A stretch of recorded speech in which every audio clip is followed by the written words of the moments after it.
NFL podcast. Loves football almost as much as Mark loves Rocket League.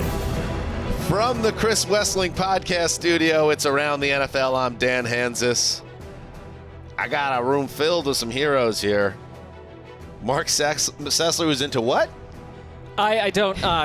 It's not factual. Once again, it's a gaming outlet, Rocket League, that my children went to, and I went to an all-day long event next to SoFi. Gregg Rosenthal, and sitting to my right, back for another guest appearance, and what a showing it's going to be. I could predict it right now. Cynthia Frelund. I came in pretty hot. You're right. What's up, Cindy? Only you can call me that. And my mom. It's good. Me and your mom. And Damashek. Yeah, Damashek can do it too, yeah. But he does he's a little more whiny with it. Cindy. Yeah. How are you, Cynthia? I'm doing well, thank you. You were kind of in the center of the storm this what weekend. Storm? Yeah, well, we're going to get to it in the news. There was an actual storm there too. We had a rain delay, which was I didn't want to be there, so it made it even better because I was like, great, we get to stand inside a tunnel with a bunch of people I don't want to be around. So. You've been contributing to the coverage Sounds of like my weekend.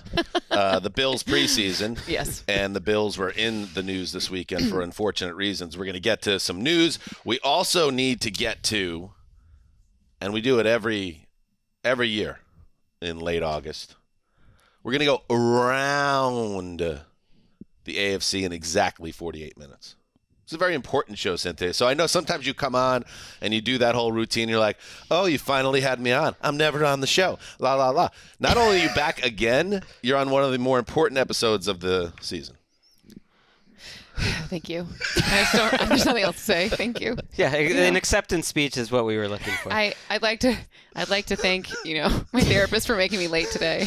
I'd like to thank you guys for allowing me to be on. I actually think Gregg probably just worried because when Game Day View starts up, he's like, I cannot listen to her complain about this anymore, so I'm just gonna have her on ahead of the season. How dare you? No, that's not true. That's not true. You know what? You've done it around the AFC or NFC before. Yes. I think it was an off-season one, but this is really one important. That I believe literally started 10 seasons ago. Wow. In our first season before 2013. You've really become, in recent days, Gregg, a true historian of the Around the NFL podcast. I want to say I didn't see it coming. Well, I was just flipping through looking for West quotes, and so you're flipping through, and then you see these things. And that said, when Gregg speaks historically about how long things have been happening, it's like it has about a 45% success rate. That's I would say things check are yourself a at little the door bit foggy with Gregg. Sometimes with the short-term memory, you have to ask the questions. Does he know what's happening? Long-term, though. Right. What's in his system, those kinds of things. Oh. Well, just depending what day of the week it is, what time of day. PEDs? What are we talking about here? Well, I mean, look at me. That's Gregg, why I'm the one in the short-sleeve shirt. When you can show off many injections into the buttocks for Gregg. All right, let us get going. Let's start, with a little bit of news. I'm 45 years old, man. There's a lot of going on, so...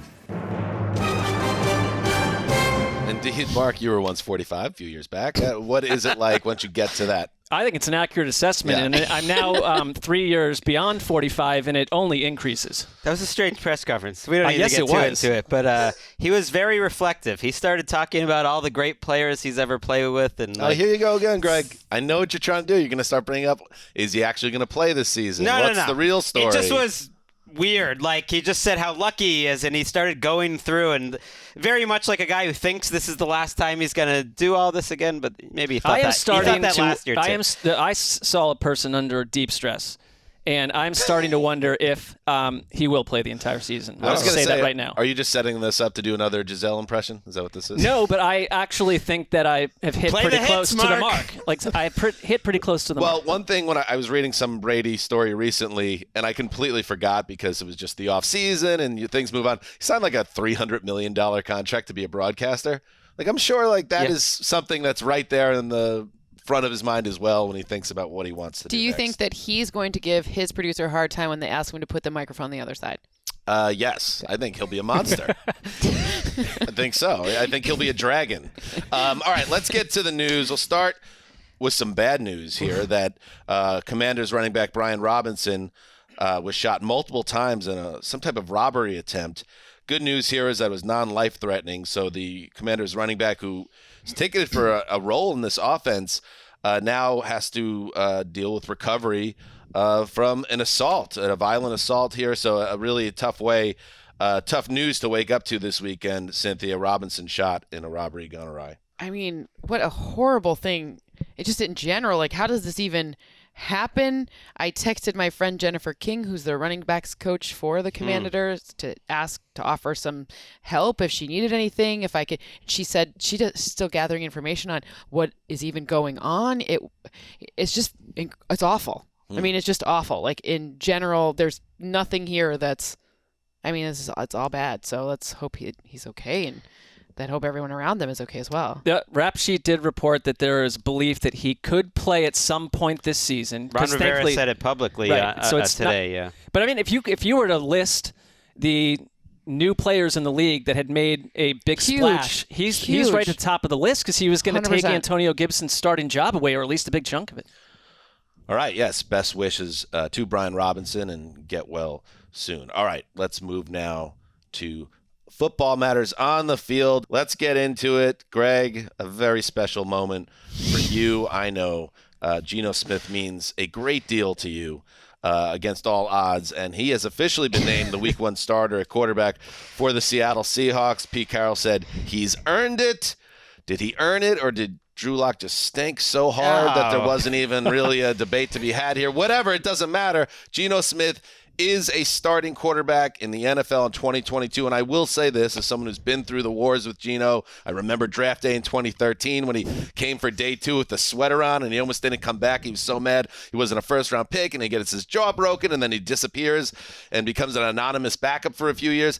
It is pretty wild that he does have the job now. That he's fought through one of the 32. Right. You would have thought, compared to some of the people he was drafted with, or, compared to, like, he would be out of the league right now. But I'm taking Geno's approach. I watched his press conference, and it didn't feel like a victory lap. He was happy, but he was just like, now it starts. Like, this isn't the end. This is the beginning. And that's how Geno Nation is approaching this. I don't know how Geno became such a thing. My general thought was, like, he really wasn't as bad as people believed back in the day, that he's like a reasonably solid NFL quarterback, maybe a little too conservative, but a guy you can survive with. And him becoming a punchline felt unfair to me. And I think Pete Carroll kind of views him the same way. And he's the type of quarterback that Pete Carroll wants, in that I think he really tries to avoid mistakes. And that's the opposite of Drew Lock. So we kind of knew going into this weekend it was over. I felt it was over from day one. I don't think Pete Carroll was going to give Drew Lock this job unless Drew Lock was incredible, and he was far from that. But now the hard part starts here with Geno Smith. Well, if you look at Geno Smith's performance when he's under pressure last season, it tumbles off a cliff. So I number one, I think you're going to see Drew Lock again. Geno Smith won this battle, no doubt about it. I hesitate to call it a battle. I mean, Drew Lock gets put out there against the Cowboys, throws 3 interceptions, looks horrible.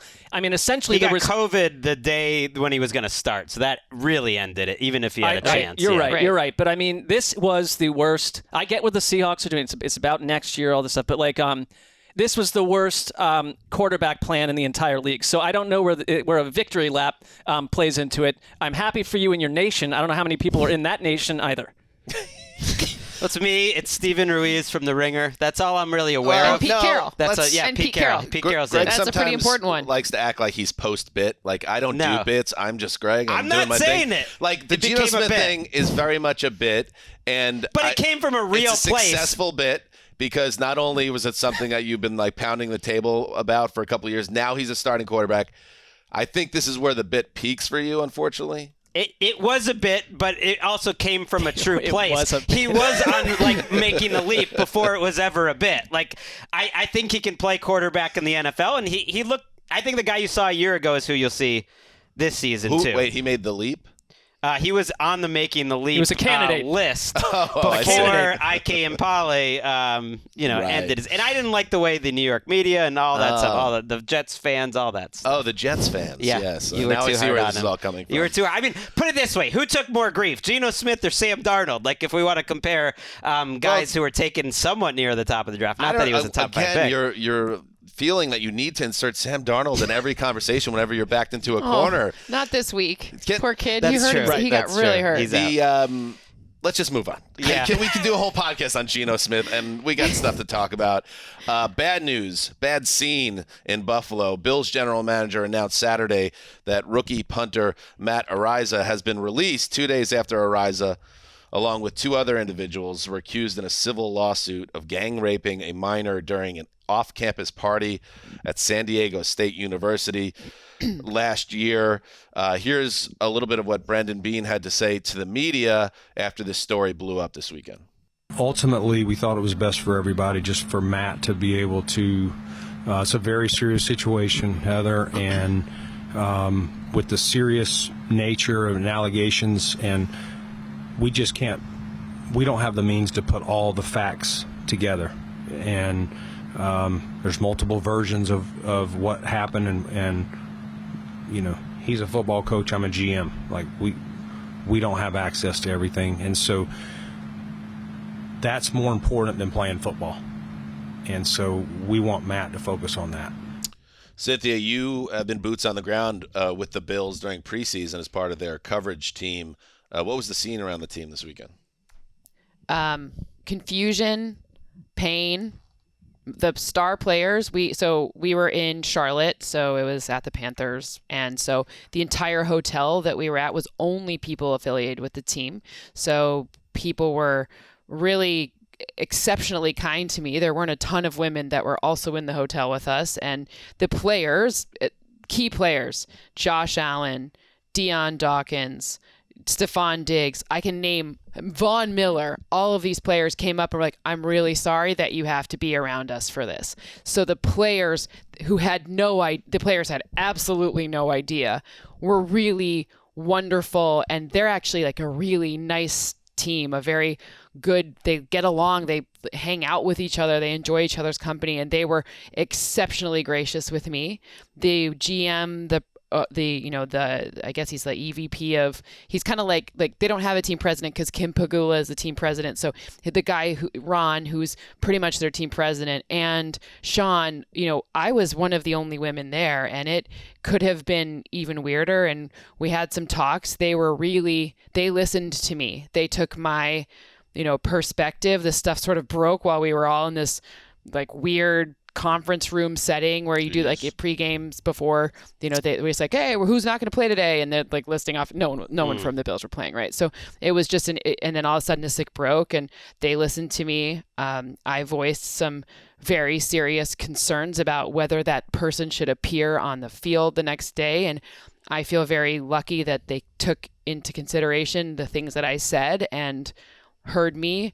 I think they would have made the same decision had I not been there, but I still appreciated, it was kind of this, thank God they don't have like a ton of experience doing this, because this isn't a team who's had these types of problems in the recent past since the Pagulas took over. So they kind of didn't have a ton of, they didn't have this response because it's just very out of the ordinary. So, and Derek, who does their PR, like everyone listened, and they really did. And I felt very fortunate to be in that spot as a woman in this league who I'm old now, so I've been here for a while, but I've unfortunately, we've been dealing with this now for a long time. So, they took some careful consideration. They weren't quick to, it ended in the right spot, and he should go focus on whatever that punter needs to do in his personal life. And this is a Super Bowl contending team. It's not a team that's several years away. Like, they're right there. They don't need any of this. They didn't need it even if they weren't a good team. But it's yucky, and it was scary to be around, in the sense of that the week prior I had been standing 4 feet from him and the week prior that 4 feet from him for the entire broadcast. Is yucky and awful, and I hope that I hope that they take some steps to, we talked about creating like a committee for them if anything like this ever happens again, so they can leverage some experts. Brandon talked about it there. He's the GM, the coach is a coach. Maybe they'll take that into consideration. Sorry, I talked for so long. No, that's all really well said, and I think we could leave it right there if you want to move on from that. All right, let's take a break. Let's do this. Let's take a break, and then when we come back, we're going to go around the AFC in 48 minutes. Woo! All right, we're back. So now it's time. It's time. News out of the way, pleasantries. in the rear view. Now let's get to it. We're going to go around the AFC in exactly 48 minutes. How do we do it? I mean, do the math. I can do it. You can do it too. 16 teams, 3 minutes per team, 6 teams times 3. Sounds like you're from Chicago. I don't know. I would have gone 48 divided by 16 there, but I see what you were doing. You went in. You get there. You get there however you need to get there. Okay. So here we are, 3 minutes per team. Let's start. And, we had, I thought it was cute, actually. Gravedigger. We said, great. Usually I'll put together the order of who's talking what. I said, Justin, you could do it if it helps you on the production side. And wasn't it adorable that when he sent out all the teams, it was AFC South first? Right. It's never happened. It was a corrective because the Easts always get to be first, or maybe every once in a while we'll switch it up and the West get first. I appreciate you representing the worst division in football on balance for the last, 20 years? No, that wasn't even that was more of a showmanship thing. It was like, let's build this thing up to the AFC West. First you eat your vegetables No, I like then that. you eat your dessert. No, I like it. They are interesting. Get the South out of the way because I thought it was coming from your heart, and that's where you like to start. That's how I saw it. I'm with you, Dan. I immediately dropped them down into the middle, but that showmanship. I like that you put it where you had it there. Oh. Let's start with the AFC East. Oh. And let's start. You're not even listening. Wow. No, now if he would have connected with me and said I actually was doing that for building the show reasons, but we never had that conversation. So we're just doing it the standard way. Really? 3 minutes on the clock. What? Okay. I mean, they can't have nice things, the AFC South. We were finally giving them a little pop, and then you're like, no, can't do it. Here's the good thing, again, as a reminder of what this is about. Every team gets exactly 3 minutes. Exactly. And if you go over, our producer will shoot you in the neck with a dart. That's a trank, to be clear. Got it. You'd miss the rest of the show probably, but that's... AFC East. All right, we're going to go back to Buffalo, Cynthia. Let's talk football and the Bills, the defending AFC East champion. Let's go. Okay, so the Bills, we know the strengths. We know the Josh Allen. We know Stephon Diggs. They've seemed to have addressed the slot, which was an issue last year. Obviously, Gabe Davis on the other side. Not Gabriel, it's Gabe Davis. Get it right. All right. So the slot, that's an interesting spot for them where Cole Beasley really didn't have a lot to do. Over 100 targets up for grabs now this season to that position will also be a key because last year, you look to see week 1 against the Rams. They did get Bobby Wagner, but a slot was an area that was very helpful. 72.2 completion percentage allowed to slot receivers. So the Bills address that. Also on their defensive front, bringing in Von Miller. That's going to make Ed Oliver just have a monster year as well. So their front is really interesting. But the back end, here's where I'm a little concerned because Tre'Davious White has yet to practice, which means he's probably not going to be available week 1, which means against the Rams, defending Super Bowl champs, that's going to be a tough task for some guys like Dane Jackson, who's great, but Kyer Elam, their first-round draft pick this year, out of Florida, corner, he's been a little handsy, but they do have this guy, a 6th-round pick, Christian Benford, who has really stood out. He went to Villanova, small school guy, but he's at a really excellent camp. Again, not necessarily who you want to be rolling out there in that secondary against Cooper Kupp, but that it is going to help them through the course of the season. I think this is the team to beat in the AFC, in part because they're in a more favorable division than anyone in the AFC West. But it's going to be they're a very special team. They have a lot of pieces on there. They get along, in this incredible way. I went to a bunch of camps this training camp period, and this team has some very special chemistry. And last but not least, they have addressed this one running back situation where outside rushes were not an area of strength for them. Their running backs only averaged 4.1 yards per rush and outside attempts last season. Josh Allen averaged 8.5. But okay, 1 minute, we're good. I'm in good shape. 1 minute's good. Well, we all talk. We all go through. Well, but this is what I know the most on. So James Cook will eventually fill that role for them. So we have like a legit Bills insider providing. Yeah, that's pretty good. But you're saying so this team is loaded. This team's ready to rock. The question mark will be their secondary early in the season. And then they get Tyreek Hill in week 3 after the Rams in week 1. So the cornerback safety situation. Right. By the time people listen to this, but can Tua throw it that far? Right. Your girl isn't sure. By the time people listen to this, we might know that White is out the first 4 games of the season. He's probably getting put on IR or PUP. It looks like PUP to me, something. but I'm not. I do not have any. I don't have the official word on that, but they can make up for it though. Like, okay, their secondary has problems, and that could be an issue, especially on opening night. They've got two great safeties, though. But I think they can make up for it because their pass rush, to me, should be way more special. With like Rousseau should be better. Epinesa is their third guy. Right. Oliver's set for a breakout season. You can obviously be special on offense. So, yeah, they have a weakness, but they're special, too. Patriots, Gregg Rosenthal. So there's one team every training camp that their camp is so messy that I actually do feel differently about them. And the Patriots are that team this year, amazingly. Interesting. I really do think they're a mess. I trust when Mike Reese of ESPN starts being worried and the people that are there and have watched this for 20 years start being worried, I get worried too. And it's really all about the offensive line. I think it started when they let their offensive line coach, Carmen Brasillo, go to Las Vegas with McDaniels. So now you have Matt Patricia trying to coach up an offensive line to do a new system with guys that don't fit. Okay, everyone's like, well, Belichick knows what he's doing. Like these teams that install these new systems, they've been drafting for years. They've known that system. Trent Brown was released from the 49ers because he wasn't good in that system. I just think like there's times here that you have parts of the Patriots that don't work, but other parts can make up for it, and they don't have any other parts that make up for it. Where's the special part of this team that makes up for it? I think Belichick has seemed dangerously detached to me when asked about any of these. I know it's Belichick, but it's just like, this is what the environment you created for a second-year quarterback in Mac Jones. You now have this, like, do the dual-headed offensive coordinator business and putting neither of them any offensive pass, which is very hubris-laden right there. Mac Jones does not look good in the preseason, and it's a discombobulated scenario. Why? Why did you go out of your way to create this? And then on top of it, all the offensive line stuff. It's just like, let's create confusion for the sake of it. Where's Malcolm Butler? He isn't on the team anymore, is he? No, he had gone. An injury settlement. Of all their issues, that's pretty low on the list, but they don't have any cornerbacks. That's sort of what I mean. There's other gaping holes. And I think that's that's actually a big one that is seemingly small because you're like, well, injury settlement gone, right? But Jalen Mills is their number one cornerback. They're playing Jonathan Jones, who's one of the best slot corners in the league, on the outside because they don't have any outside corners. I actually kind of like their secondary. I think Belichick can scheme up and game plan, and that part of the team will be a strength. And as Tom Curran said, I believe it's true. Mac Jones is the best thing to happen to this team in the last few years, and he'll be okay.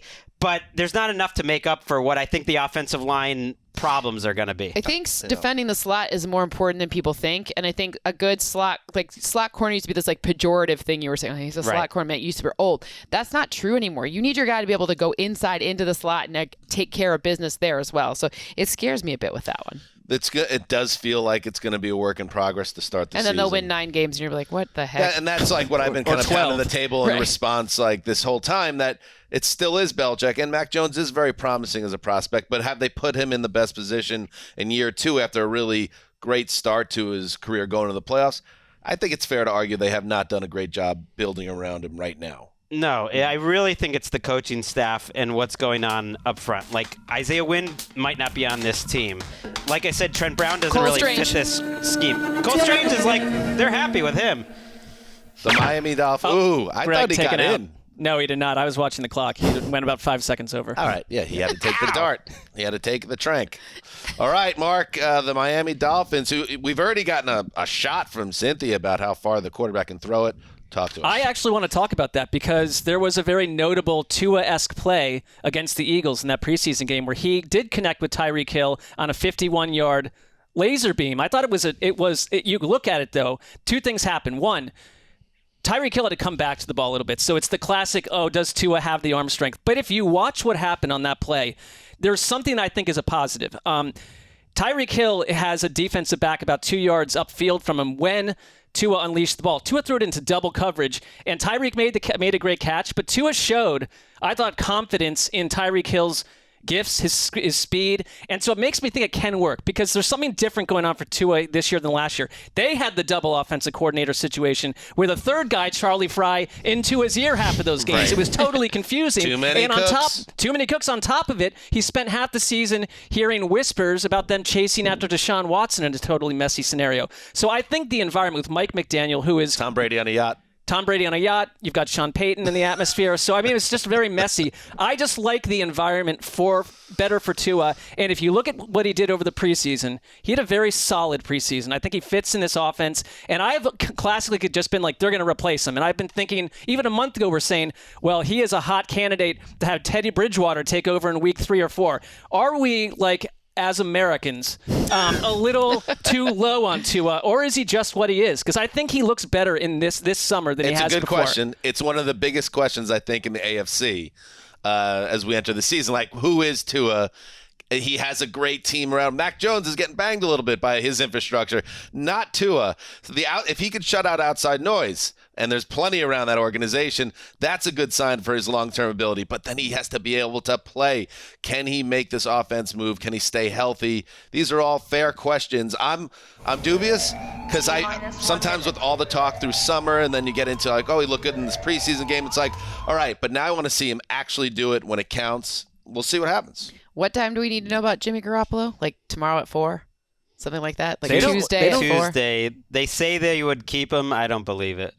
I mean, I guess like that's an interesting last-minute move because you could be like, oh, man, and then all of a sudden everything could be different in like 1 second. But I was kind of taking a shot at Tua. I love if you want to entertain yourself, like the Tua Anon like Reddit stuff is really funny. It's deep. Plus, like Jimmy G is a good name to bring up here. I feel confident Tua can be as good or a similar level quarterback as Jimmy Garoppolo. It's a similar system. To me, he's shown he's been an NFL quarterback. He has legitimate strengths. He's very quick on his release. He's very accurate on the short stuff. They are so fast. Hill, Waddle, Gesicki, Mostert, Edmonds. He just has to get the ball out of his hands, and those dudes run. I think they'll be fine. I have him in the playoffs. Playoffs in the AFC? What are you doing? Both of them. Gregg has been shot 2 segments in a row. I'm invincible. It's about respecting the show and the boundaries of the segment. I was waiting for the music. We've got to wait for the music. You can watch. Okay. Like a quarterback would watch the clock on the field. All right, let's talk Jets. They have a vastly improved roster. They do. On both sides of the ball. They have a legit spicy group of receivers, running backs, tight ends, the offensive line, even with Becton out. I think it could be strong if it all comes together and they stay healthy. I think the defense has a lot of upside with Sal leading the way. They got a great defensive line with depth. They have a potential star now anchoring the secondary in Sauce Gardner. Now Zach Wilson. I know he's probably going to miss the first week, but he will enter the fray quickly. If he can't play the guitar, I think that this coaching staff and front office will attempt to salvage the season rather than go down with another sinking ship being captained by a young QB who can't hack it. I think that Zach Wilson needs to perform and perform early, or he could be in trouble. My question to you, will Zach Wilson have an infinite leash in his second season as starter? I've already answered my own question, but I'm curious what you think, Cynthia. That's a great question because I mean, Jimmy Garoppolo may be here too. Like this could be an interesting spot there. Is Joe Flacco the solution as the backup? I don't know. I don't think that pick 6 wasn't so hot this weekend. Well, you're going to get that. I'm being sometimes. nice. I'm being nice. I think that they're going to give him a chance because I think last year it feels like the O-line was messy. I think last year he was injured. I do think he gets the full season. I don't think because they don't have a lot of, unless they go get it like a Jimmy G or something like that, it's not kind of worth, maybe perhaps it's time to get another quarterback. So don't try to figure out exactly who he is before you just decide. He's got something he didn't have last season, I believe, which is like a good defense. And so he's got the wide receiver. Carl Lawson returning, and the reports from practice camp, he's not the guy returning from an injury and it's a concern. It's like, no, he's just back to being Carl Lawson. Right. Quinnen Williams, Franklin Myers, they've got depth. Jacob Martin, I think their defense will be good enough to make up for shoddy quarterback play. No Fuller runs through Fudakowski, compared to last year. I love Foley, and he's gone.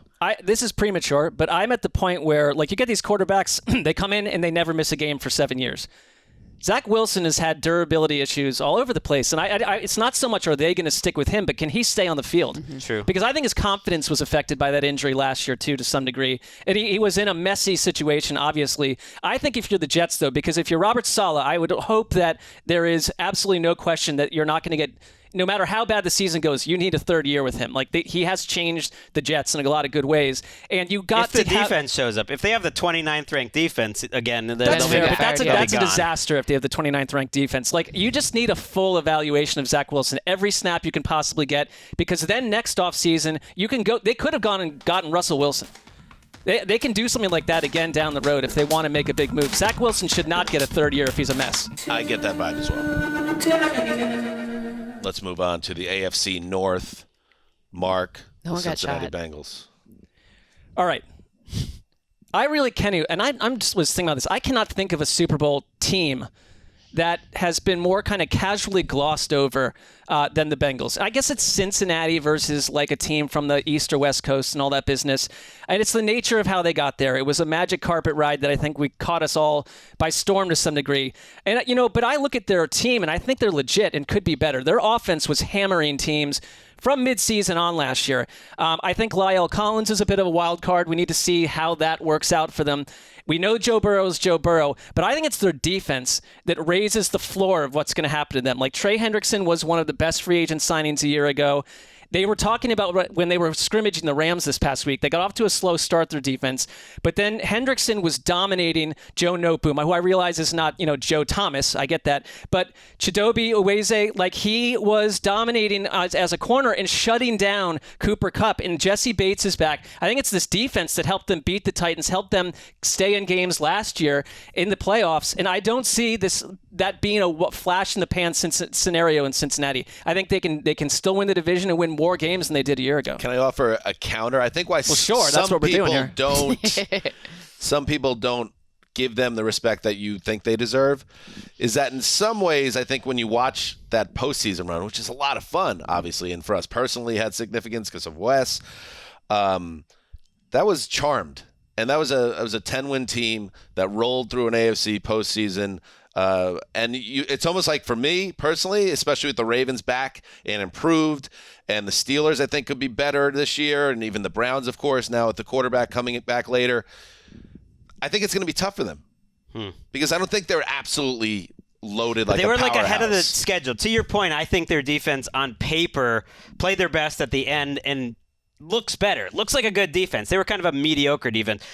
Zach Taylor needs to show us something. Like, this is it. You've got Burrow, Higgins, Mixon, Chase, Boyd, all together in their primes, incredibly cheap. Like, this is now. They should be shooting fireworks. My big question is, like, is their offensive line that much better? Like, Collins has been a little bit of a mess and all over the place in camp. Like, people are all excited that, like, oh, we added Ted Karras. I mean, they've added a couple rotational players.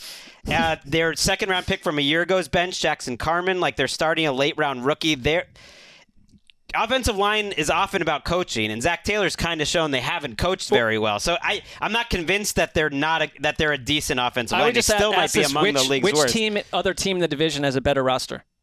The Ravens, potentially. I don't think so. I think they have the Ravens similarly have major good issues at wide receiver. We have 20 seconds left. I have to tell you my favorite Joe Burrow stat. So on the next play after being pressured, do you know what his passer rating is? It's the highest in a 20-season sample, 99.1 or 99.9. So Joe Burrow, I mean, he needs a good O-line, but, like, he didn't last year.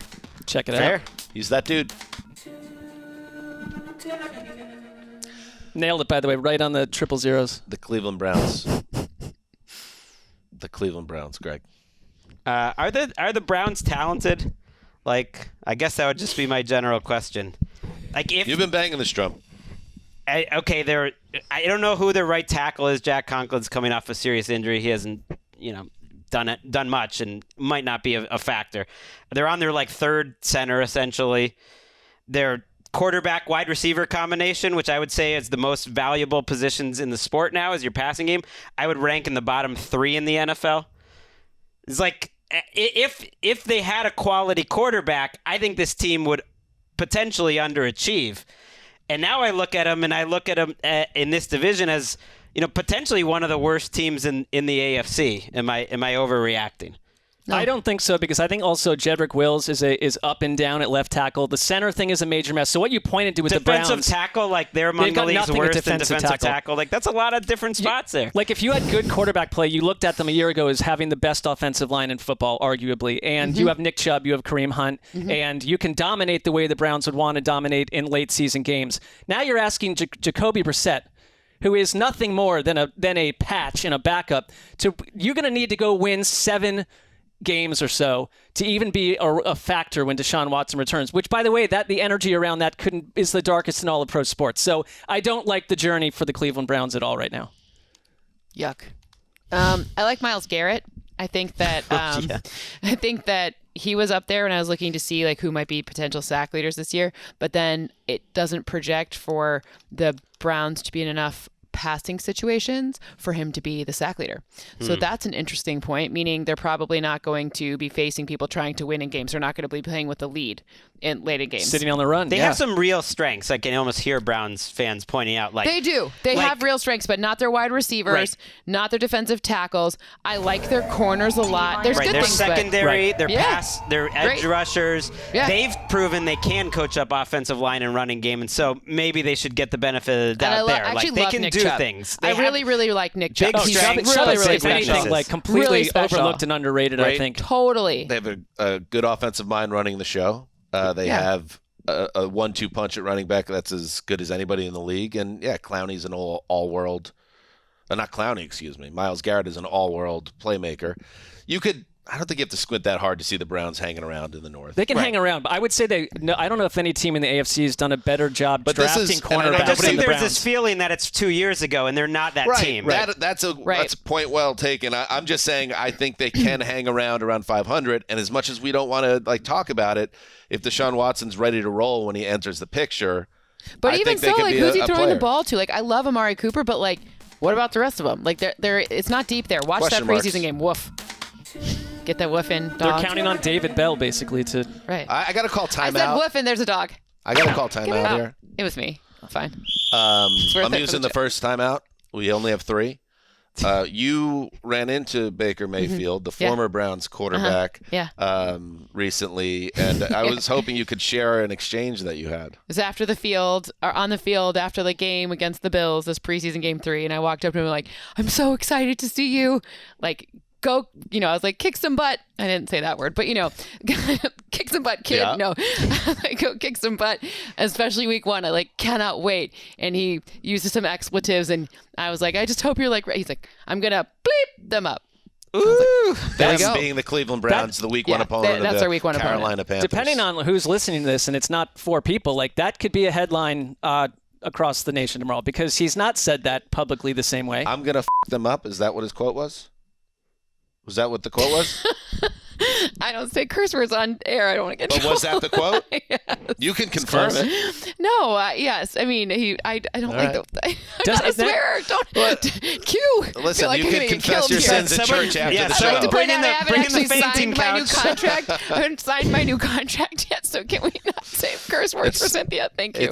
You're all good. You're in the clear. One quick question. In that situation, does he turn around and say, I really enjoyed your NFL.com article from last week. I sat down, and dug through that. Yes. No. I think he was like, yes, the Panthers are likely to win 0.8 games more than their over-unders. I really agree with you. No, he's like, I really like this. I would like you to explain win share to me just a little bit more in depth here. Right? What a use of a timeout there. That was incredible. Thank you, Cynthia. And we'll go to bat for you because I know you heard bad language there. You didn't say it, but you heard it, and that puts you in danger, potentially. All right, here we go. Let's move on to the Ravens. Time back in. All right, I think the Ravens want to be the Ravens again. I think that that's why they were comfortable trading their number 1 receiver, Hollywood Brown. I think that they feel like they could win by being, more physical than you, that kicking your ass in special teams, and then relying on a quarterback who is a one-of-one physical talent in our league. My question is, this is more like a numbers question because I've looked at some of the stats in his career. Could Lamar Jackson become the first QB to rush 200 times in a season?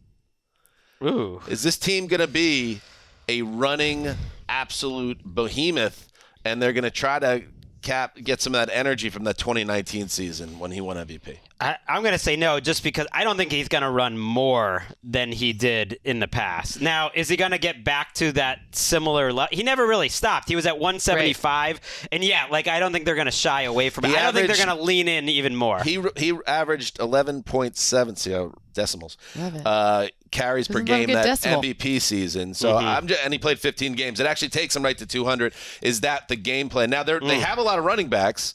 They have a lot of guys that are coming back from injuries. So that I'm banking that uncertainty in the backfield into a projection, Cynthia, of what he could be in this offense. Just throw regression in there and you can hit the trifecta. I don't think J.K. Dobbins is going to get a big workload out of the gate. That's what they're sort of suggesting right now. I love that they're getting Ronnie Stanley back in time for that. So it's set up. The environment's better. Hopefully. He hasn't played football in a couple of years. So he's coming back next week, and so in theory, that he would practice, and if he's good, he's playing. Isaiah likely gives you a more depth at tight end. Mark Andrews is allowed to be. It is likely. I try not to make those jokes with that last name. I did it. It's too late now. 1 minute, 11 seconds. What they went through last year and still won as many games as they did was like an injury apocalypse, and they survived for much of it. That's the question for me is whether or not we're going to see these injuries keep piling. Like last year, they had like a disproportionate number of injuries. Talking regression over here? I was about to see if you could get the R word in there. But yeah, but when I look at that and the fact that they took this like 6 defensive back strategy from the draft, and you even saw them roll with it in these preseason games, a lot more defensive back rotation. Seems like they're really trying to get that right, which is a really big key to how you win in the AFC, because a lot of these quarterbacks have pretty dramatic splits, Joe Burrow being one of them, against, when you see single high safety versus 2 safety shells. So it feels like they have all the like little inklings there, like to piece it all together. And the whole Lamar Jackson contract, blah, blah, blah, whatever the heck that is all about, I think he's very incentivized to play just absolutely like lights out, be it that next year he's still a Raven or maybe somewhere else. Can he handle the blitz though? Like was that a 1-year blip? And do they have any pass rush behind Owe? Yeah. Those are 2 big questions. All right, that's the AFC No, North. we forgot the Steelers, babe. Did I? Yeah. Oh, God. You're in trouble for that. Kind of like what you did there. You tried. I'm sorry. I'll use this gaffe to get in there that they did win their 23rd straight preseason game.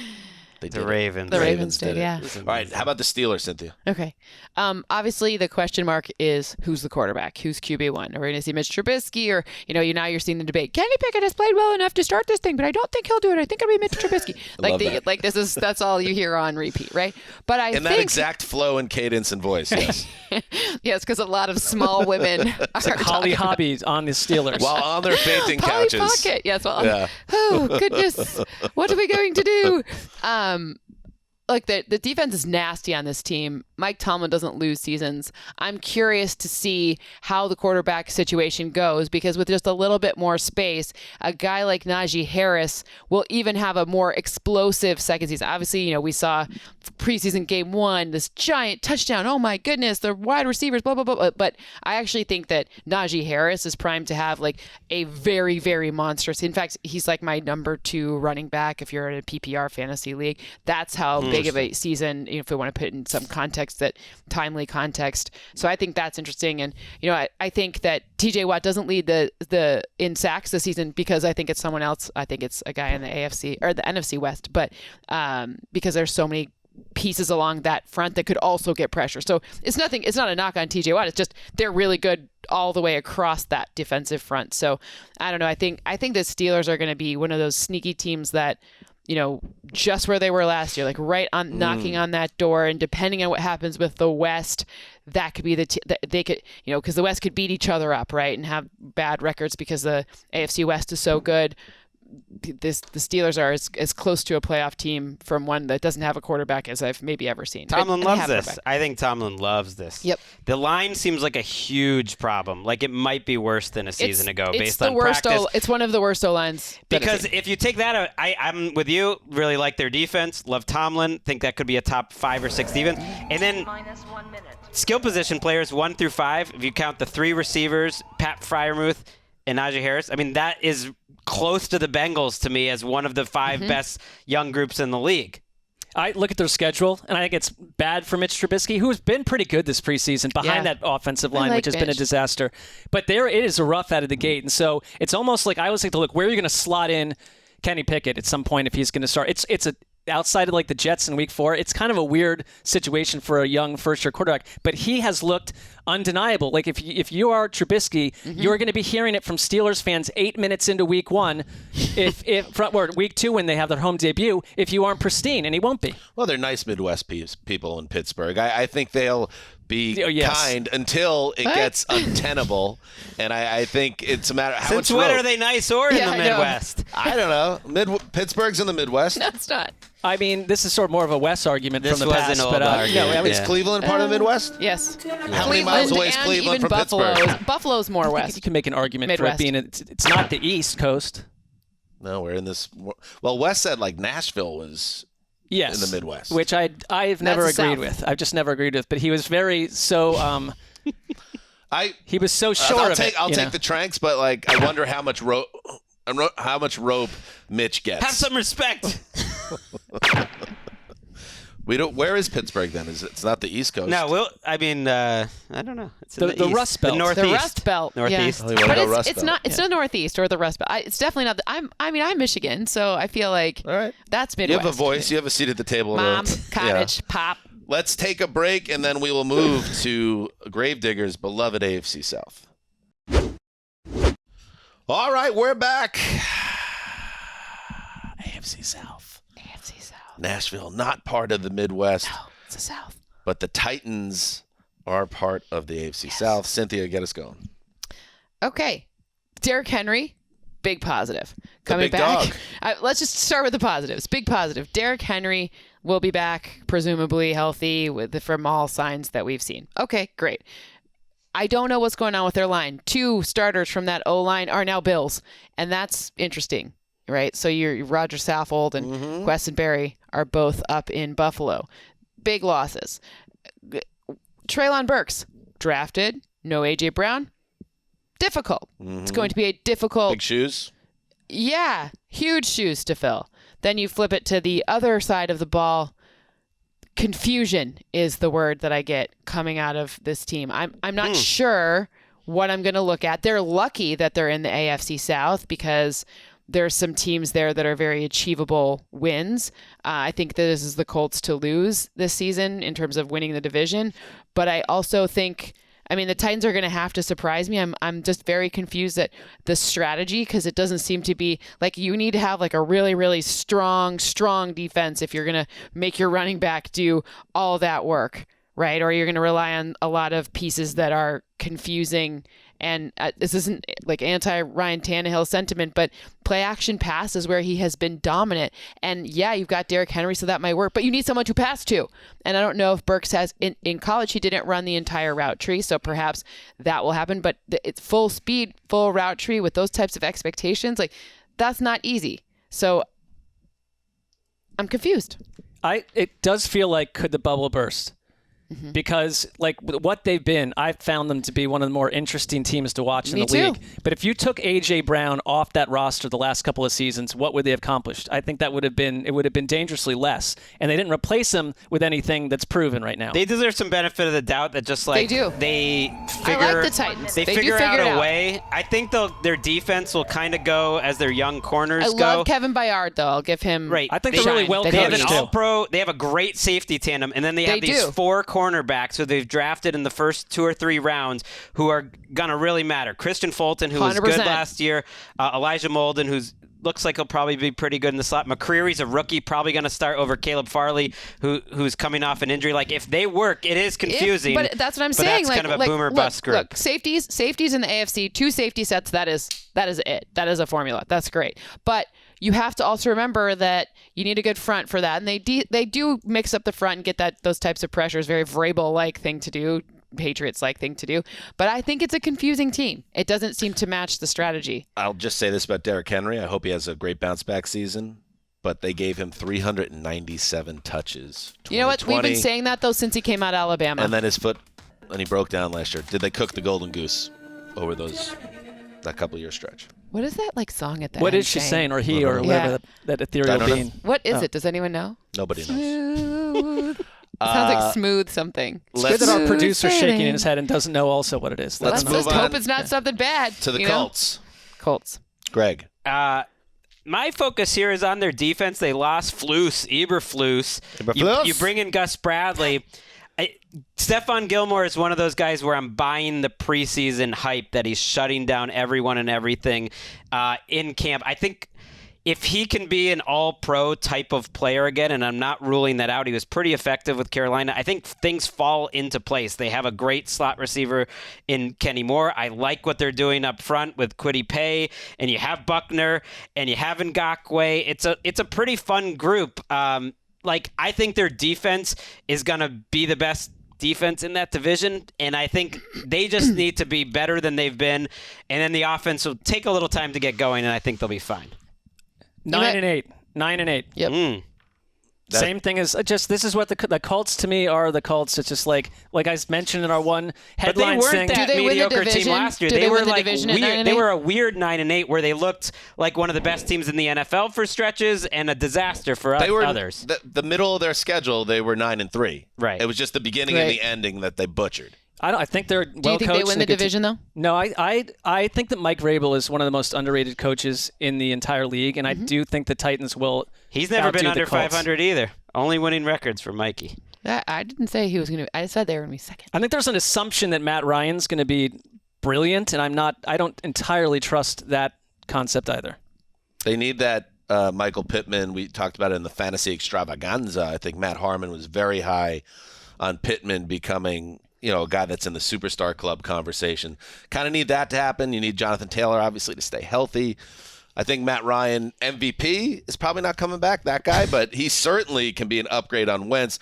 And when you look at the collapse of Indy's season last year, it wasn't just on Carson Wentz. That's an easy way to kind of pin it on him because he's a target for that stuff. But I think Ryan probably would have been a guy that would have been better chance that they get through those last 2 weeks without a total collapse if you had someone a little more stable at quarterback. Every single week that they play someone who's very generous to opposing tight ends, you're going to want to consider a Jelani Woods for your daily fantasy lineup because that guy, first of all, huge. He's tight end. He came, out in the draft, kind of a later round pick. And then they had Alec Ogletree. He got hurt. So now Jelani Woods has some more opportunities, and he's just a huge red area target. He scored a touchdown against the Bills in their first preseason game, and you saw some good red area stuff specifically for Jelani Woods. So it's a good daily fantasy nugget for your pocket. They had a weird preseason. They were playing Ryan a lot, I think because it hasn't been going that well, and it didn't go that well either. I heard that they were playing him a lot because they had different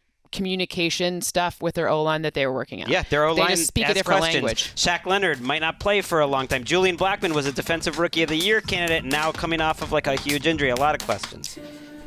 Great segue, Greg. Great segue, Greg. Smooth sailing. I don't know what it is. Stay with me here. Okay. Because you just mentioned the Colts are vulnerable and the Titans are, what are the Titans? There's a mystery, for Cynthia at least. So let's say Davis Mills flashed as a productive NFL quarterback as a rookie. I think that's fair. Dameon Pierce, everyone's into it. He's emerged as a summer start running back. Brandon Cooks is really the most consistently productive wide receiver one-ish in the sport. Nobody talks about that. The offensive line has some good pieces at the tackle spots, especially with Tunsil and Howard. The defense has some young building blocks. Including a pair of Defensive Rookie of the Year candidates, and Derek Stingley and Jalen Petre. So here we go. Playing in a murky AFC South with a fairly soft schedule. I think they're 19th in strength of schedule. Is it crazy to think that this Lovie Smith-led team could hang around in the division after Halloween? And I'm not even saying I believe this, but it does make you think when you think about what the South is about. I can be convinced. Anybody want to make the case for the Texans? Well, we've been Texans over 4.5 corner over here. But I mean all month. Over 8.5. Texans 8.5 corner. It seems a little rich. I think this division, everyone could be in it at week 13. But I think that's a win for Lovie Smith and friends if that happens. I think their defense could be better than people think, and I think success is just developing these players. If Stingley and Petre, you got Pep Hamilton trying to get this offense going, like with Nico Collins, and maybe it's Mills, maybe not, but Pierce at running back. If they find 4, 5, 6 guys that are first, second year guys that are guys that they can build around, that's success for them.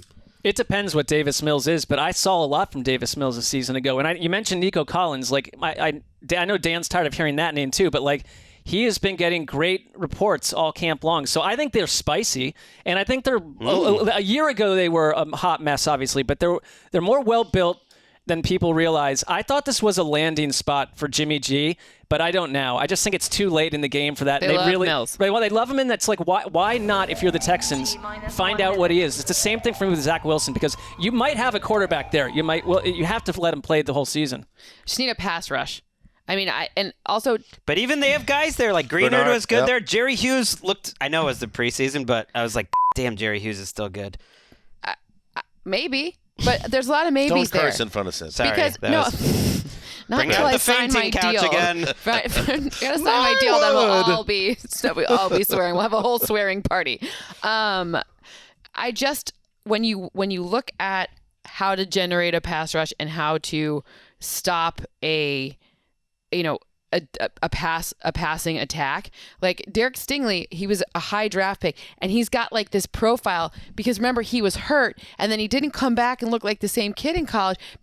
Is he 100% healthy? Like we'd like to assume so, but Jerry Hughes is not the youngest guy either. Like we don't know.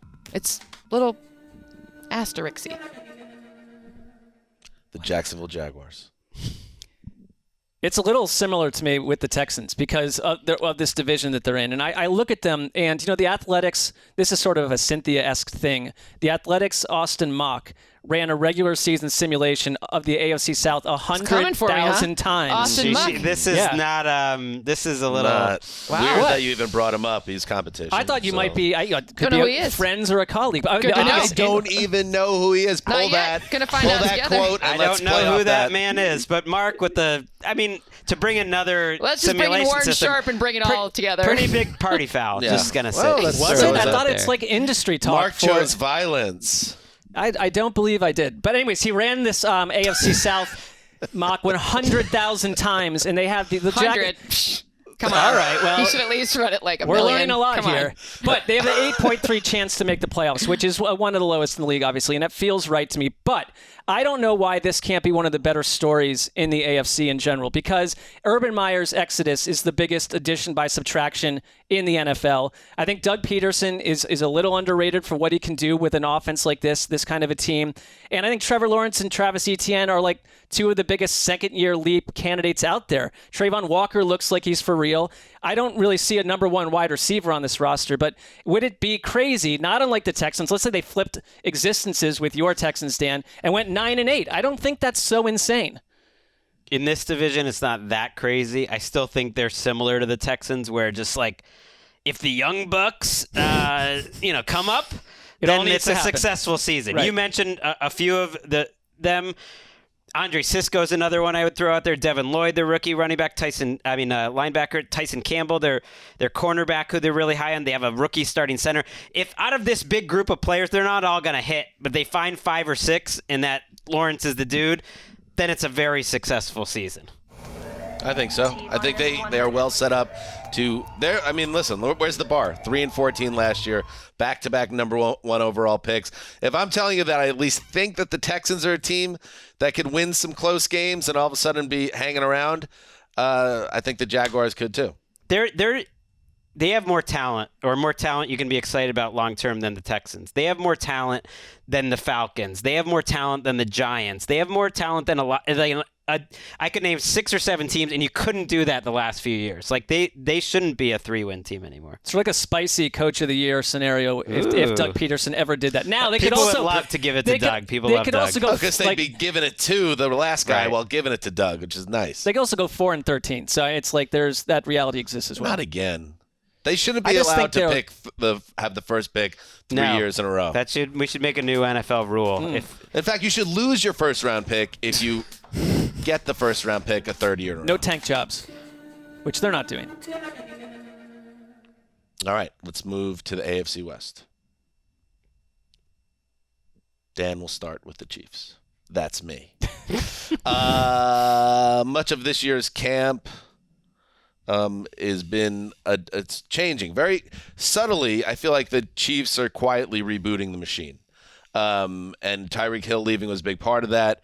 But I'm curious how much we will recognize the Chiefs, when they take the field in week 1. You wonder, is this a team that could still win shootouts? Most likely. I mean, still, it's Patrick Mahomes and Travis Kelce and Andy Reid running the show. Is this a team that could get to the quarterback? Well, we're hearing some good things about Frank Clark and George Karlaftis. Like, okay, when Honey Badger left, what did he take with him? I mean, it's not Honey Badger why people love him so much. It's his physical ability, but his leadership, that all goes out the door. Who are the Chiefs? How good do we feel about them? Who are they?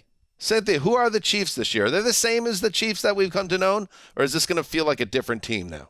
I think it's going to look, at least on offense, a little bit different. I mean, no Tyreek Hill means a lot of different opportunities for new wide receivers to really step in there, but Travis Kelce's still there. So I think that they'll actually be okay. Not that it's not one of those addition by subtraction things necessarily, but I do think Andy Reid deserves the benefit of the doubt for being able to craft an offense with different weapons that look dissimilar but leverage all the strength of Patrick Mahomes.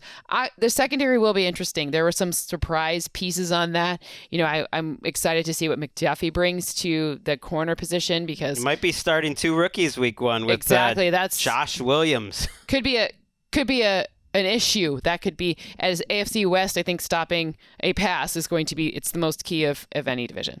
They do have a next-gen Chiefs feel that things are changing. I think you're right, but I think that's, for the most part, a good thing. It's I they've think been it's around, necessary, yeah. right? But also they have some fun young players like Nick Bolton. They've been looking for an off-ball linebacker forever. It looks like, to me, the truth. If we'll see about these rookie corners, you're right, but they've done a good job coaching up those guys, and I think they spent a whole year having to go against these defenses that were making the Chiefs move down the field, and this year I think they're going to want to be a little more powerful, and they have, I think, answers for that approach. Yeah, we saw them running eye sets, and there's a lot of projection here. They're my biggest wait-and-see team, but I also have the most trust in Andy Reid of almost anyone in the league to already have answers that we don't even know about, that we haven't even seen. But you need Sky Moore to be a success. You need Marquez Valdes-Scantling to be more than he's been, and we need Juju to be more than Juju's been in a bad situation. I think they're 1A, 1B, by the way. You said, where do we put them? Yeah. I put them in the top 4, 1A,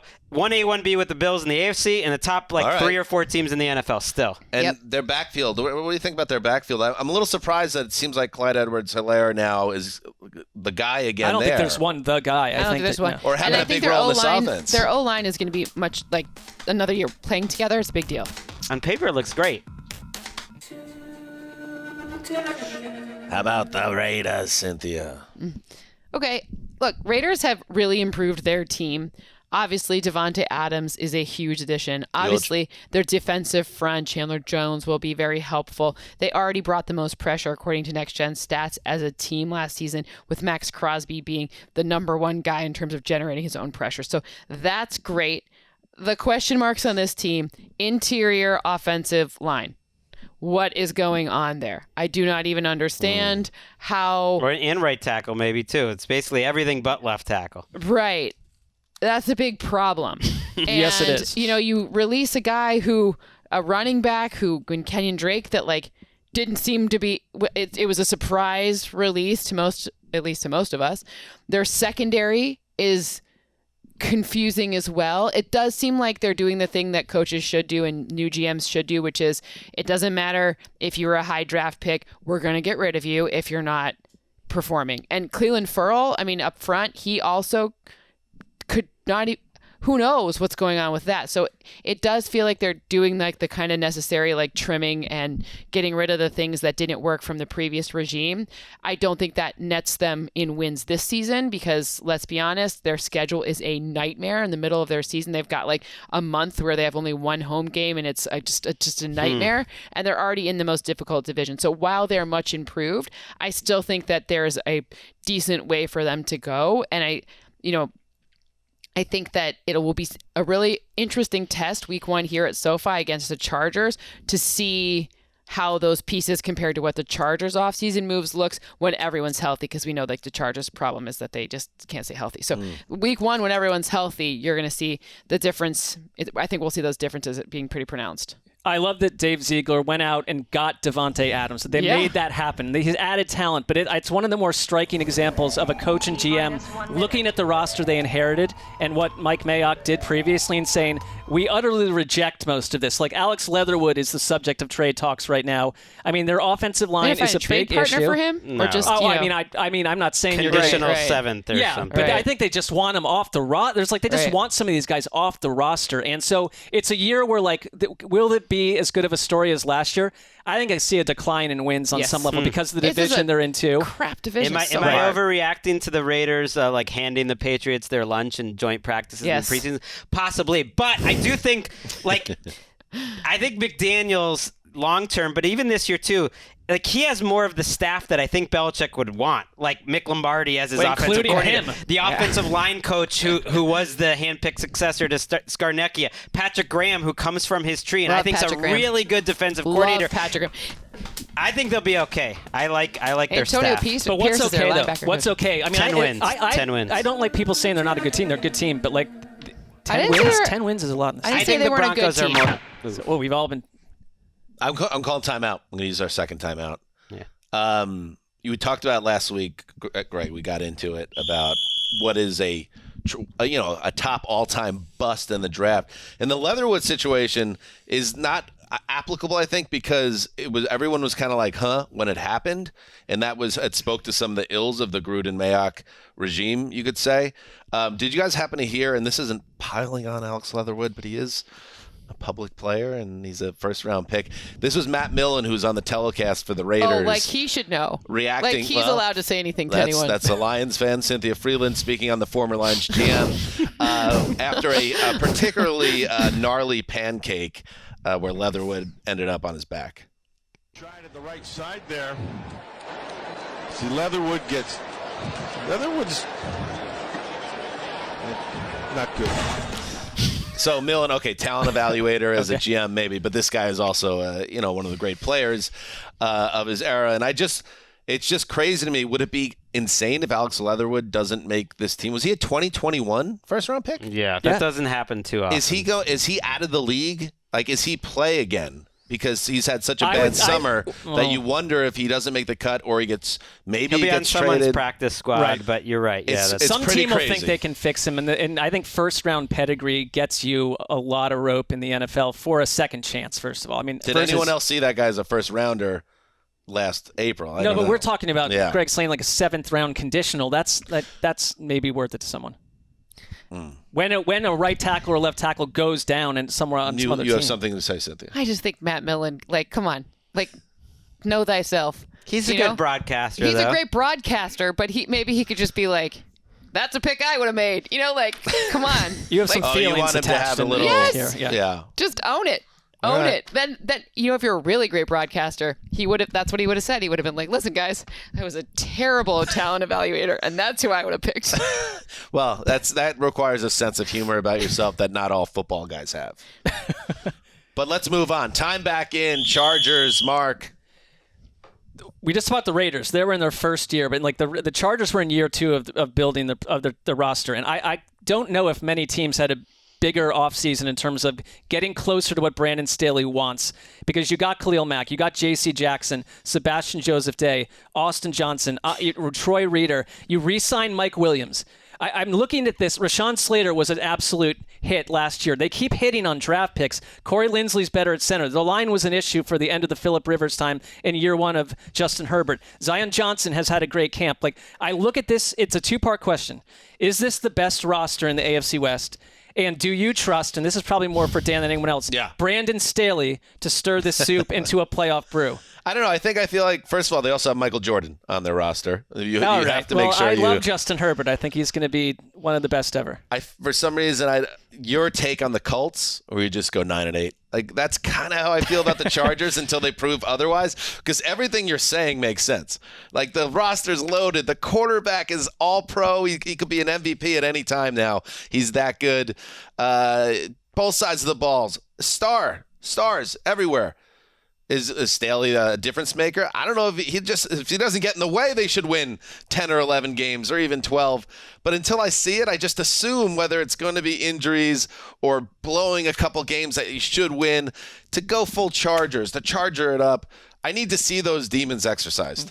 Also, you were playing a road game at home half the time at the least, which is legitimate competitive. I think they're used to it by now. I get it, but it's a legitimate competitive disadvantage. They addressed what to me was like the Charger problems over the last handful of years. The offensive line now, I think, is an asset. I think they're going to be good, which is crazy to say.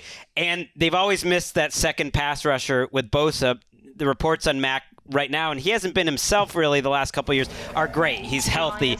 Staley has to show that he can now in year 2 with all of his guys and plenty of talent, provide a schematic advantage, because he didn't a year ago. It didn't quite fit on defense. Football is completely different than basketball. Well, that's true too. Not a real-time comment, but it still applies. Anything else on the Chargers? I think the last thing I'll add, I feel like, Derwin James seems to be like the bellwether for their season. True. Because when he gets hurt, so too do they kind of go down the drain. And Derwin's great, but if he's not full Derwin, I mean, I understand there's a lot of other players on the field too, but it seems like a good foil for what's going on. Their secondary's insane. It should be. J.C. Jackson, Samuel, they love Nasir Adderley. Yeah. I asked Move the Sticks who would be his making the leap candidate from that team, and he thought Nasir Adderley, the safety next to James. Just saying, but if that he goes the way of their team. That's been or true. They go the way of whatever, him. By the way, Jeremiah has a podcast. You should check it out. Who? Just starting it out. Daniel Jeremiah. Well, good luck on that project. Yeah, it's gonna be We should have good. gotten Tom Telesco's in there Launch too, because he's been making great picks. So we should. Tom Telesco really did a nice job with that GM. Okay, I'll take it. Close it out. The final team in the AFC, the Denver Broncos, Greg. I just want to know, what does this offense look like? Does it look like the Russell Wilson offense, which is what every offense in Seattle ended up looking like eventually, no matter how many different offensive coordinators? And that's not a bad thing. He was great at it. Broncos country, let's ride. But they always would bring in these guys. He is smooth. I'll say that. Does it look like what you would expect from Nathaniel Hackett, like RPOs, pre-snap motion? I don't know. I'm curious, how that fits and how long it takes for those two guys to kind of get what's the optimal way to run this offense. Because I don't know, because their offensive line on paper is not particularly good. It's not that much better than any of those Seahawks offensive lines. Does he get the Peyton Manning treatment where it just became Peyton Manning's offense? I don't think so. It's be a mesh of both, because you hired Nathaniel Hackett for his offense, I would presume, versus just molding it around Russell. But they did say they wanted him in the pocket more than in years past. There's been reports that that's sort of what it would look like. Are you asking are they going to let Russ cook? Because that honestly, not joking. No, it's more is it just going to be he doesn't really throw over the middle? He's going to hold on to the ball for a long time. He's really going to win on the outsides. It's not going to be a lot of quick throws because he's not the rest of the NFL, and what Hackett likes to run is quick throws, quick reads, get the ball out of your hands. That's not Russell Wilson. And they brought in guys in Seattle to get him to do that, and they didn't, and their offenses were great. So I don't know. This is his 11th season as a starter. I feel like if you're going to go and give up all those assets to get Russell Wilson, I would say it would make sense to play to his strengths. Sure. I know it wasn't always so smooth near the end in Seattle, but I think there were a lot of factors there. I think you give him the right surrounding talent, I think he's going to light up defenses.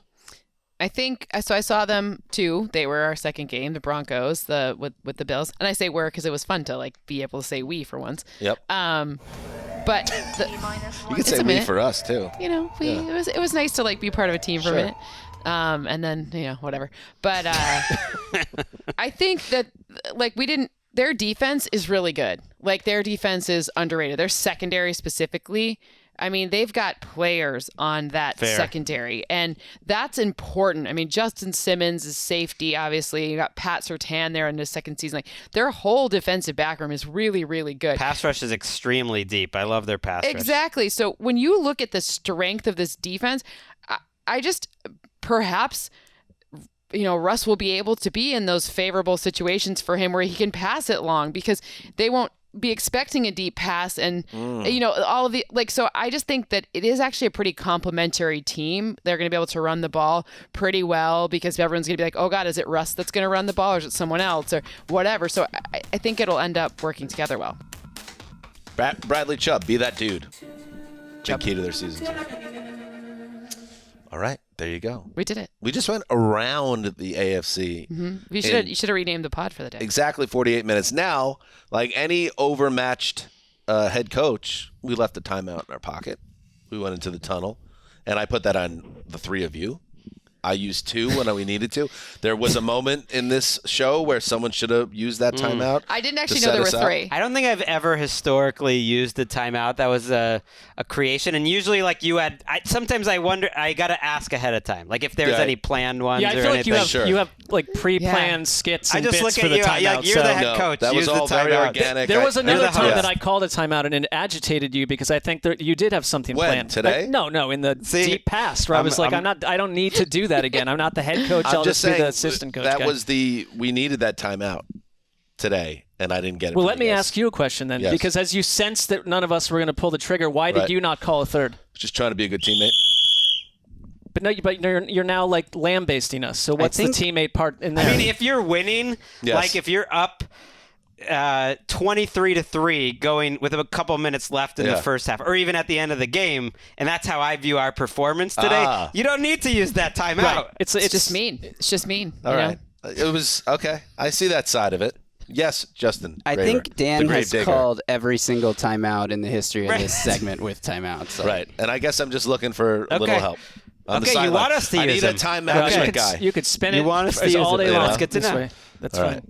And you know what? That's a challenge directly to you, Mark, for our next episode when we go around the NFC. Well, I'll call 3. Ooh. I like to see it. It's got to be a race. You guys like me and him are going to call it something. Like I was more worried that like Steve Belichick, he's on the sideline just wanting to take those time. Like one day he just goes rogue and takes a timeout. I'd be afraid that's the sort of slapped that's in the the sort face of by his reaction dad we on get national from television. Dan if we used one at the wrong spot. You know what? There's a lot of issues I have with that commentary, but I'll just let it go and say thank you to Cynthia. Thanks for having me. You've done it again. I we appreciate you coming on. Hope we get on. asked back. You left. For a year. You left a therapy session early for us today, so I just want to say. Actually, I didn't mean to. Your therapist was like, "We're just starting to get to the bottom of this," and you're like, "I gotta go. I gotta do Around the AFC in 48 minutes." I mean, can we be sponsored by BetterHelp or what? We do need some therapy in here. Everyone does. Got that right. All right. On Wednesday, our next show, Steve Weish will join us to go around the NFC. So hopefully he can take the baton. Do you think he'll pick the Rams to win the Super Bowl? We're going to see. Looking forward to that. I mean, he can say we when it comes to the Falcons because he was on their preseason Probably not Super broadcast. Bowl. Probably not going to win the Super Bowl. Nice. I think it's the Packers. Will the NFC South be first on the list of teams, Gravedigger? I think we should do it. Should we do it?